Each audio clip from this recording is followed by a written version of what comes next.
Right, now we're back from our tea break, ready to continue with the next stage of the installation process, which will be the wiring. So for this we'll need to turn over the connection guide onto this side. Cool, let's begin. First of all, in this step, we need to remove all of the blue dust caps that are on the end of the connections. So we just take all of these off like that. That's to protect the batteries when they're all in transit, and also the covers here that screw on for the BMS data connections. Next, there's very important resistor that needs to go in the end of line BMS socket.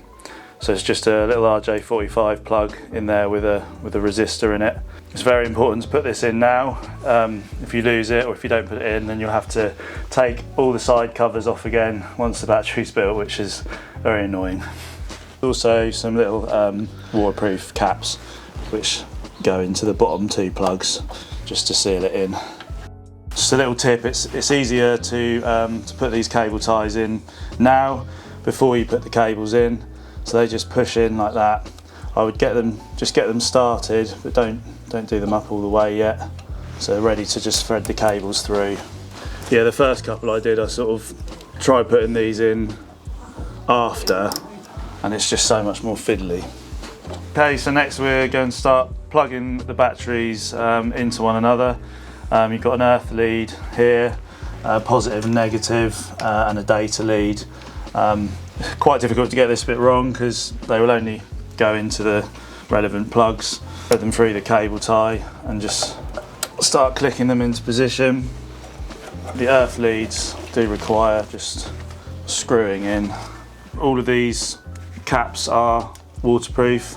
Anker SOLIX is IP66 rated, so yeah, so you can install these outside as long as these are all done up nice and tight.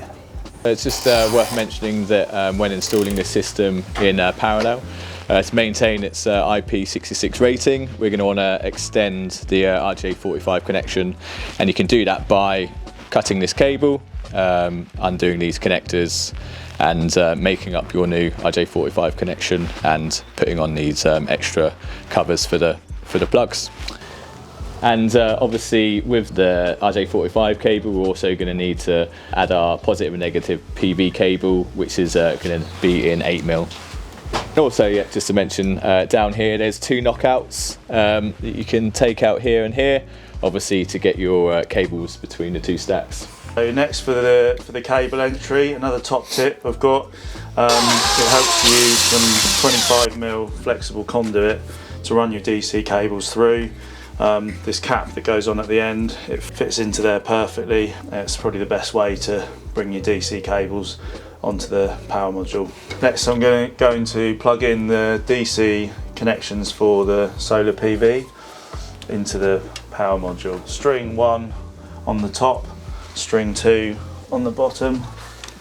We'll just thread over our piece of 25mm flexible conduit. What I normally try and do is just tuck a little bit of extra slack behind there. I haven't been able to do much on these because Jamie already made up the leads for me. Because this customer is obviously like it's a second home, so it's unlikely they're ever going to want to add more batteries on here. But you can, if you leave a little bit of additional slack on the cables and the flexible conduit, it can tuck behind the inverter there, and then if you wanted to insert an extra battery module, then you've got the length there without having to replace everything.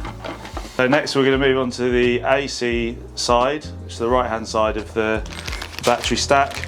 There's two plugs here for that. The black one is for the AC connection. The grey one is for EPS supply if you're using it. We're not using it in this case, but the process for connecting the cable is the same. So once you've made up the AC lead, you just need to plug that into the power module. It plugs in and twists into position to lock. Again, same as the DC side, if you want to leave a little bit of slack on the cable tucked behind the power module, then it's there for future batteries to be added without having to extend the cable. AC and DC connections done now, so it's time to wire in the data side. In the kit you do get 2-core cable there in this bag. That's fine if your battery position is close to your main incoming meter. If it's not, you can put Cat6 cable in instead, which you can use for the data, and you can make that however long you want. Then just unplug data plug, so that's what we'll feed the cable through. I'm gonna make the ends off. We've just got 2 connections to go into here for the meter. The green plug that comes in the kit is numbered 1 to 20. All the odd numbers are on the left there, and the even numbers are on the right. We're going for the 3rd holes up from the bottom, which is numbers 15 and 16. That corresponds to A and B on the meter. 19 at the bottom facing you. Push that into the socket. Another thing to mention at this stage, the second little green plug comes in the kit. This is for connection to an SG ready air source heat pump, which you may or may not want to utilise. In this case we're not using it, so I'll just push it in there so that it's kept safe in case it ever needs to be added in the future. Once that's done, you can slide the waterproof cover over, and that should just click into place. Just tighten the flex gland up just to hold the cable in place. Okay, so next is to fit the dongle. This is a Wi-Fi or LAN dongle. You can also hardwire it into the Ethernet connection if you prefer. You can also get a 4G dongle, which you have to buy separately. There's a little cover on the top here which can just be unscrewed and removed, which makes it easier to plug the dongle in. Again, there's just a little plug to unscrew there, just a little dust cover. Take that off, and then the dongle USB connection just goes in, and then there's just a little nut that just locks it into position just to keep it on there nice and tight, and then the cover can go back on. When you plug the USB dongle in, the sticker should be facing up towards you. So now Dan's finished wiring up the system, we'll get the side panels on. And we'll start at the bottom here and work our way up. Before we put the top side panel on, it's just good to take a photo of the serial number, just ready for commissioning. Right, so we'll get this one.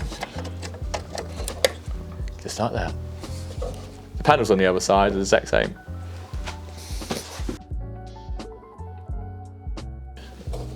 So that's now the Anker system installed. On the next video we will go through the commissioning and the power sensor.